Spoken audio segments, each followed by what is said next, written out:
Hey guys, welcome to your Python programming, and in this we're going to first have a look at the overview of the course. So basically we're going to have a look at what we are going to cover and how our journey is going to be through this entire Python programming language course. Alright, so let's have a look.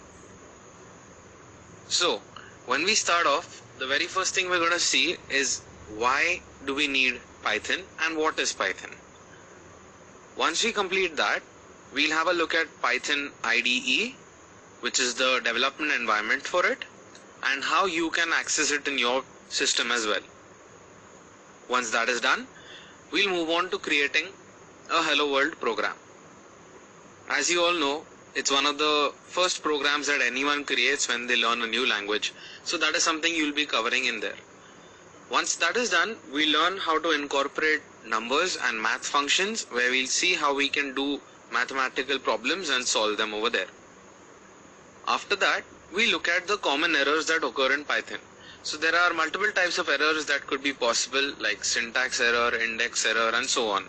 So we look at all of those different types. After that, we'll move into variables and names. In variables and names, we learn how to assign variables, and we'll also see the different types of it. Alright, once that's done, we look at strings and how you can create a string. Along with this, the next part will be your conditional statements. In your conditional statements, we'll see all the different types of conditional statements, like your if expression and then your if else statement, and how you can make use of these in a code. Once this is done, we learn how you can create a function. So functions are a smarter way to code, which lets you save your time. So you'll see this as and when we progress. So you'll see how to write functions, then how to execute them, and how do you call for a function in Python. Then we'll move on to for and while loop. In the for and while loop, as the name suggests, we learn how to use the for loop and how to use the while loop and maintain a certain looping function inside it. Once that is done, we'll move into a function as an argument. So when you write a function, there is a way to also pass an argument through it so that a certain code is executed. So we'll see that in functions as arguments. After that, we learn how to create list, tuples, and dictionaries. Once that is done, we look at list comprehension. So you'll understand all of these things and you'll see how to iterate through a list and apply a filter on it, or a manipulator on it.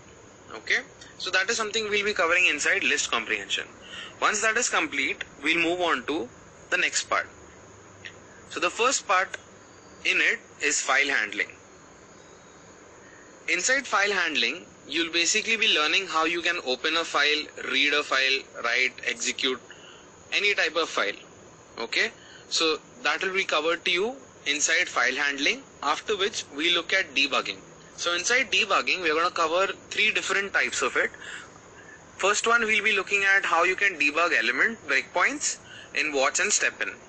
After that, we look at debugging step in and step out. Once that is complete, we'll also look at debugging watch variables. Once the entire debugging part is complete, we'll go into class and objects.